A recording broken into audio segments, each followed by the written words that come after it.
Penyebab bangsa Israel 40 tahun mengembara di padang gurun.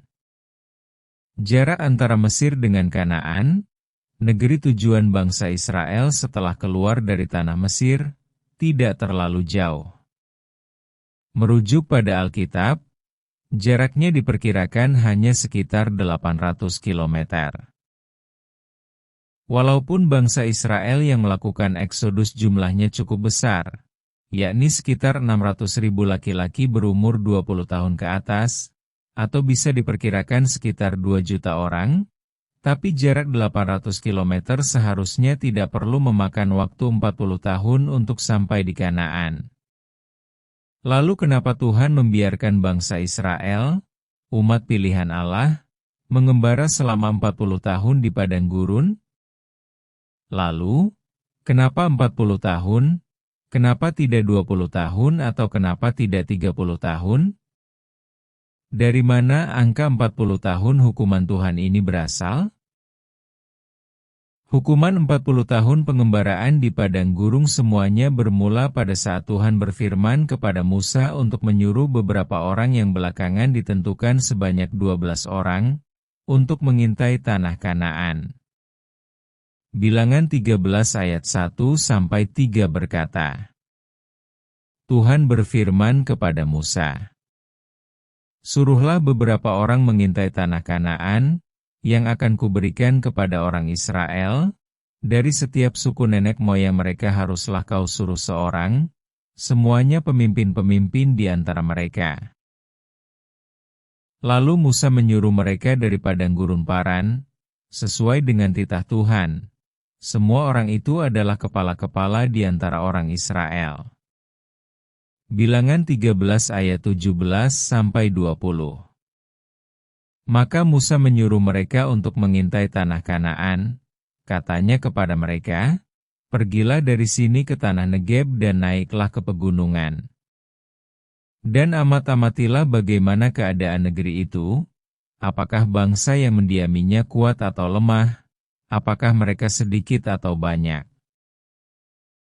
Dan bagaimana negeri yang didiaminya, apakah baik atau buruk, bagaimana kota-kota yang didiaminya, apakah mereka diam di tempat-tempat yang terbuka atau di tempat-tempat yang berkubu. Dan bagaimana tanah itu, apakah gemuk atau kurus, apakah ada di sana pohon-pohonan atau tidak. Tabahkanlah hatimu dan bawalah sedikit dari hasil negeri itu." Waktu itu ialah musim hulu hasil anggur. Berdasarkan perintah Musa, ke-12 pengintai melakukan pengintaian di tanah Kanaan selama 40 hari. Bilangan 13 ayat 25 berkata, "Sesudah lewat 40 hari pulanglah mereka dari pengintaian negeri itu." Hukuman Tuhan terhadap bangsa Israel berawal ketika para pengintai pulang dan melaporkan hasil pengintaian kepada Musa dan bangsa Israel. 10 orang pengintai melaporkan bahwa tanah Kanaan memang berlimpah-limpah dengan susu dan madu. Namun orang yang mendiami negeri itu adalah orang yang kuat, kotanya berkubu, sangat besar, dihuni oleh keturunan Enak, orang Amalek, orang Het, orang Yebus, orang Amori dan orang Kanaan. Mereka menambahkan kabar busuk atau kabar buruk bahwa orang-orang yang mendiami tanah Kanaan adalah orang yang memakan penduduknya, orang-orangnya perawakannya tinggi-tinggi. Mereka bahkan menyampaikan bahwa orang Enak yang mendiami tanah Kanaan adalah orang-orang raksasa. Ke-10 pengintai menggambarkan dirinya seperti belalang dibandingkan dengan orang Enak yang seperti raksasa. Kabar dari 10 orang pengintai ini membuat bangsa Israel takut dan bersungut-sungut.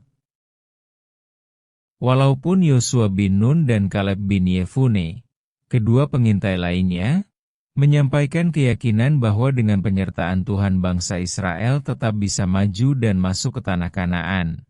Namun laporan ke-10 pengintai lainnya telah merasuki pikiran bangsa Israel sehingga mereka sangat kecewa. bersungut-sungut dan melupakan bagaimana hebatnya penyertaan Tuhan yang telah mereka rasakan sejak mereka mulai meninggalkan bangsa Mesir. Bilangan 14 ayat 1-4 menyatakan, lalu segenap umat itu mengeluarkan suara nyaring dan bangsa itu menangis pada malam itu.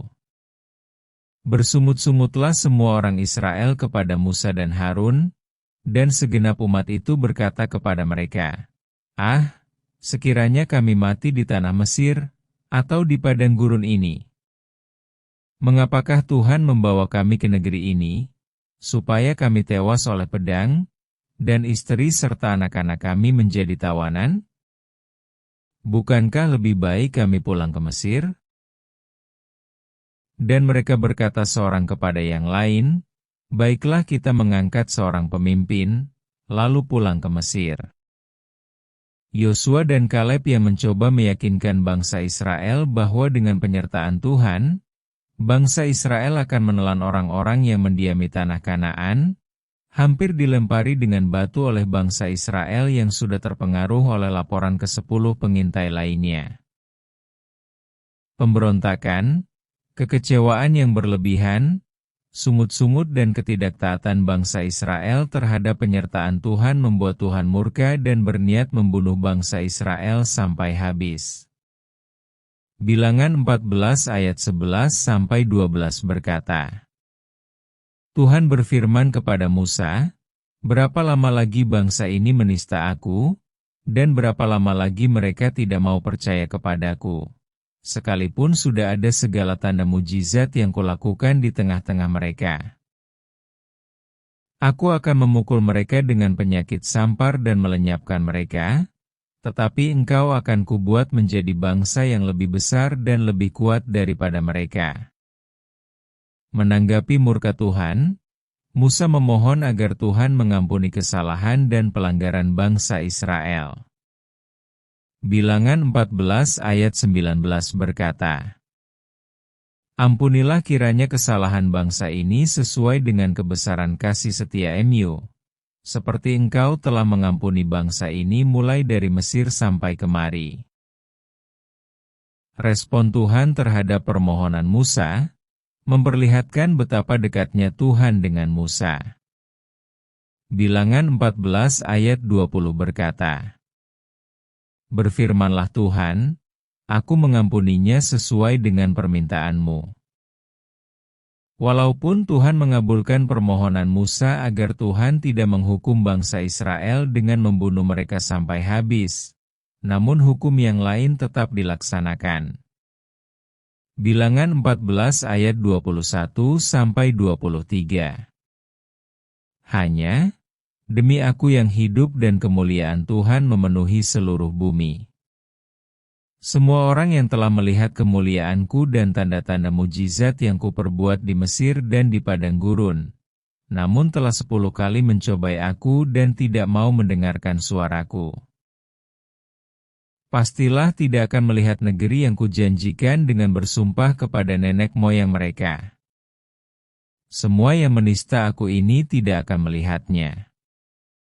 Lebih lanjut bilangan 14 ayat 32-34 berkata, tetapi mengenai kamu, bangkai-bangkaimu akan berhantaran di padang gurun ini. Dan anak-anakmu akan mengembara sebagai penggembala di padang gurun 40 tahun lamanya dan akan menanggung akibat ketidaksetiaan, sampai bangkai-bangkaimu habis di padang gurun. Sesuai dengan jumlah hari yang kamu mengintai negeri itu, yakni 40 hari, 1 hari dihitung 1 tahun, jadi 40 tahun lamanya kamu harus menanggung akibat kesalahanmu, supaya kamu tahu rasanya, jika aku berbalik daripadamu.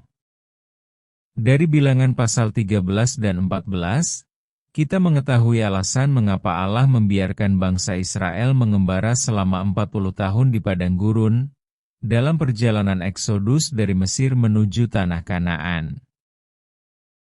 Angka 40 tahun yang digunakan Tuhan sebagai jumlah tahun bangsa Israel akan mengembara di padang gurun sebelum memasuki tanah Kanaan, tidak muncul begitu saja.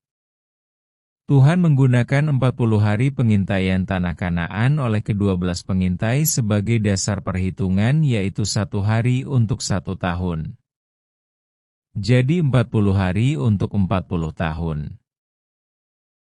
Demikianlah penjelasan singkat mengapa bangsa Israel dihukum dengan mengembara selama 40 tahun dalam perjalanan dari Mesir ke Kanaan dan mengapa Tuhan menggunakan angka 40 tahun sebagai jumlah tahun hukuman bagi bangsa Israel dalam perjalanan eksodus mereka. Semoga penjelasan ini memberkati saudara-saudara. Amin. Tuhan memberkati.